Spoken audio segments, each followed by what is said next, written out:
On the way back from the Blue Dot Festival up at Drodgell Bank last weekend, I had the fun of the van overheating and going into limp mode and breaking down on one of those smart motorways.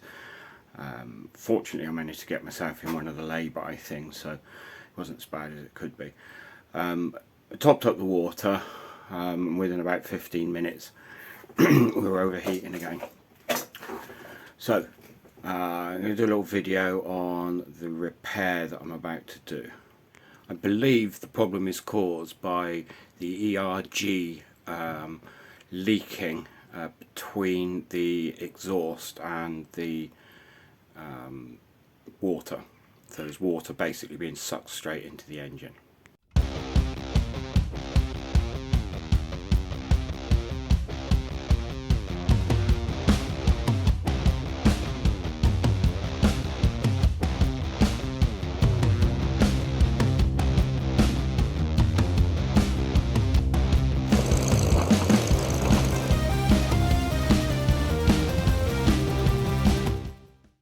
This thing here is an ERG. It's not actually the one off of a Ford. This is one that I bought to try and make a heat exchanger to heat up the water in my camper van, but it can kind of show if you don't know what one is. So basically the exhaust travels through the middle of this thing and back out the outside, and then you've got a water jacket around the outside. So it's not dissimilar to a charge cooler. In fact, I suppose it is a charge cooler really. So you've got water in, a jacket round here. Now on the Ford Transit van I've got, this thing is an absolute bastard to reach. There are a couple of guides on YouTube as to how to get to it, and it's just horrendous. So this thing seems to be something to do with emissions, because the other thing people do is they blank this off to stop the exhaust going through, because for reasons I don't quite understand, it seems to feed exhaust gas back into the engine with the inlet, which everything I know about engines means that's going to reduce your power, and also it's doing that before the turbo, so it's going to stop kind of reduce the turbo spooling up. So there are various devices like that fit in here to blank off. Now I'm a bit of a greenie at heart. I know that seems ridiculous with the stuff I do, but you know, I am. So I'm not that keen on doing stuff that will make the van chuck out more emissions. So what I'm going to do is I'm going to basically take the water jacket out of the system. So I'm going to put a link pipe in, so remove the two pipes in and out and just join them together, and see what that can do. I found a place that does a blanking plate, but not a full blanking plate, so it still allows some of the gas to go through. So hopefully it will still do most of its job at reducing the emissions, but I don't have to try and replace this, because there's no way on earth I could do this myself. It's just impossible to get to. So I will show you what I'm going to do. I don't know if it's going to work. I have previously had a new head gasket put on this car, by the way, because the symptoms are virtually exactly the same as a head gasket. So someone was good enough to replace the head gasket for me, which cost me about 900 quid. Now if this works, this is going to cost me about a fiver in a couple of pipe joiners. So it could be, if you've got an issue on your van that you think is a head gasket, then just maybe you might have fallen in the same trap as me, and it could be this little beastie causing the trouble. I put the car up on the ramp. I put the van up on the ramp and just seen this underneath. So this is basically come out of the exhaust. For the first second I thought, oh my god, it's oil coming out, but when you look, that's just sooty water. So it's just pouring into this thing. I've even got the radiator cap off at the moment to make sure there's no pressure In my old age, one of the things I've found, these matting things are a must now for lying underneath. Get them in position. As my old bones ache a bit less the following morning. Of course, this job is going to need me lying on my back underneath the van, so I can't drink my cup of coffee as I go, which is my kind of tradition, and also quite a good way of pacing myself. So I've got to gulp my coffee down before I start. Here it goes. So if we have a look under here, you can see what an absolute sod of a position. We're looking at up here. So that's, I think, the on pipe there, and I think that's the exit pipe there. It's absolute sod of a position. So looking at it more closely, I think this pipe here, because I followed that pipe all the way up to the top, so I think that pipe there is the inlet, and it's almost like maybe there's like a straight bypass around there, and then it goes back in there. So I think I need to disconnect this one and disconnect there, and then connect those two together, and then it will bypass this heat exchanger thing. One of the things I found quite useful, I bought a couple of these. You can see it's a whole circle. It's actually for lighting for videos, but I've actually found it really helpful as a wandering light, because it throws out a nice wide light, so you don't end up with all those shadows you could do with like a normal. When I follow the hoses for this heat exchanger, there's a hose up there that's covered in a heat protection. I think that's the hose off. I can't see the end, but if I put my hand in there, I can just about feel the end. That goes up to the cab heater, which kind of makes sense because this thing's going to heat up quite quickly. So I guess it's a good way of quite quickly heating up the cab air rather than waiting for the engine to warm up. So I reckon I can get to both of these hoses from under the bonnet in a much easier way, but it's a gamble. At the moment I can't see any other way around the gamble, because there's no way on earth I can get to that hose at the bottom here. I can only just reach it. I don't know if you can tell from the scale of this. It's just horrendous. There's no wonder when you talk to any mechanics about changing this heat exchanger, they reel back and suddenly become busy for the next 10 years. So when I look,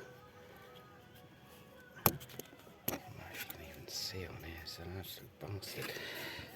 This, I reckon, comes off that heat exchanger, and then that goes into the cab, and that's the for the cab heater. How much of a gamble is it? If I splice into there, I suppose it's not that much of a gamble, because if I get it wrong I can just put a hose connector back in. Yeah, I think this is going to need a little bit more thinking. I just pulled the hose out from the one that I cut previously, and it looks like I'll probably save myself a future problem. That hose was rubbing against a Jubilee clip or something. You can see the dent in there, and that is going to let go before too long, isn't it? In fact, if we have a look along the whole length of this hose, it's rubbing left, right and centre. Look, we've got a bit there, there. So if you've got one of these transits and happen to be watching this video, I mean, that's nearly gone through. I would have a check of that hose if I were you. So what I've done is I've put a U connector in there and cut that pipe, which I really hope is the one that comes back off the cooler, and I've connected it in across the top of the engine to that pipe, which I'm pretty certain is the supply.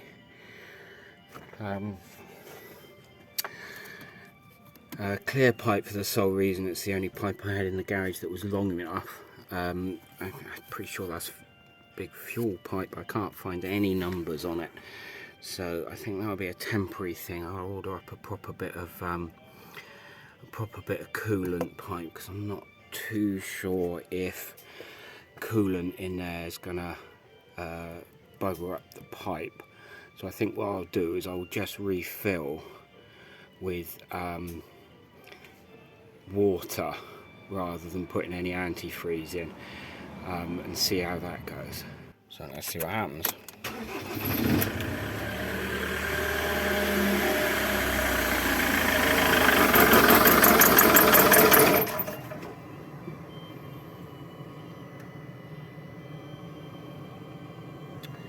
I'm hoping that's the water that was already in the system has just caused it to stop.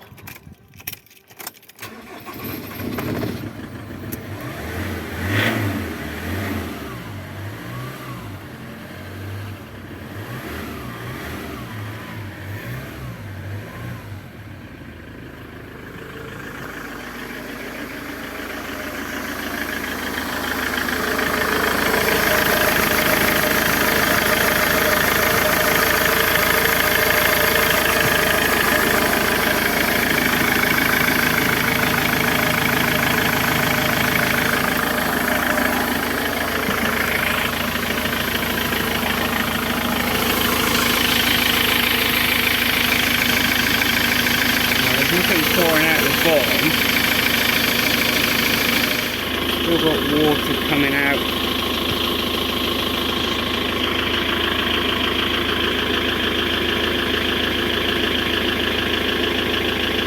Still a bit of water adding to my puddle, but I guess it's going to take a little while, if this works, for to clear all the water that's accumulated.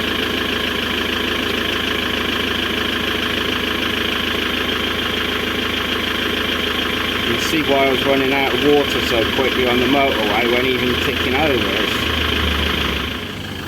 The other thing I suppose is to check any warning lights.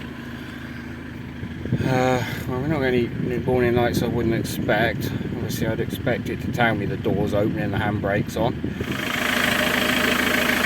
I'm just going to put a bit in, mainly so we've got some colour in this system.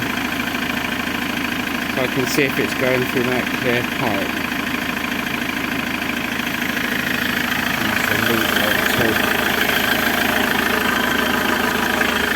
I'll put the heater on, as I'm guessing that nothing will go through that pipe until the heater valve is open.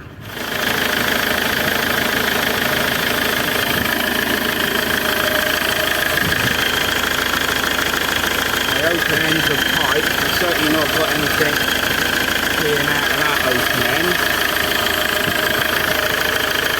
Everything's running along there. So I guess we'll just leave it for a while now and see what happens. It's ticking over for about 10 minutes. And certainly that steam and water stopped coming out of the exhaust. And I'll put the radiator the header tank cap back on. Got a good level in there. I'll put that back on so as it starts pressurising the system as the water heats up. So just for reference, if anyone else is thinking about doing this, the hose seems to be 5/8. It's about 16 mil. Obviously if you want to copy the way I've done it, I've used one right angle and one straight. And then obviously you need, what would we say, I guess we're saying probably 50, maybe a bit more than that, centimetres of pipe. This is the pipe I've sliced off. Look how deep that is. So it's starting to get a bit of temperature on the engine now.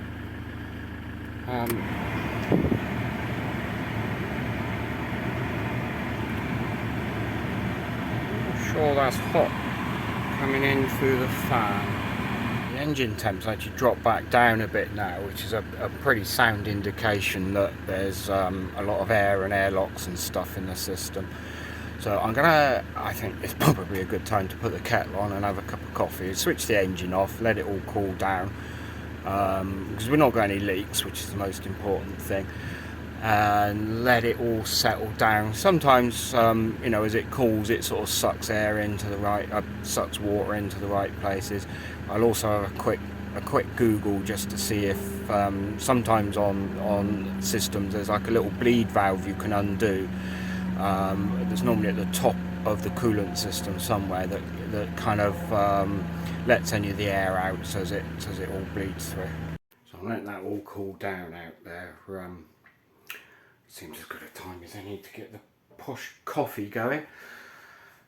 Let it all cool down, and then I think we'll be back out for a bit doing some, you'll probably hear posh coffee maker waking up. And then, yeah, so then going out and doing some work on the kit car. It's a whole other video about changing brakes. You may see, I know this is horrible, I know. Those of you who get upset by people actually having bodily functions. One of the things with the autism thing is quite a lot of people have what they call hypersensitivities. I don't have anything too major, but one of mine is I'm not great in either hot or cold. Now it's about, I think it's about 24, 25 outside today, and it's sunny out the front of my house, so as you can see I just get really hot, so I have to take quite a lot of breaks, and I know it seems daft having a cup of coffee when I say I've got hot, but it's just basically it's an excuse for a sit down for 10 minutes and cool off before going back out and doing something else.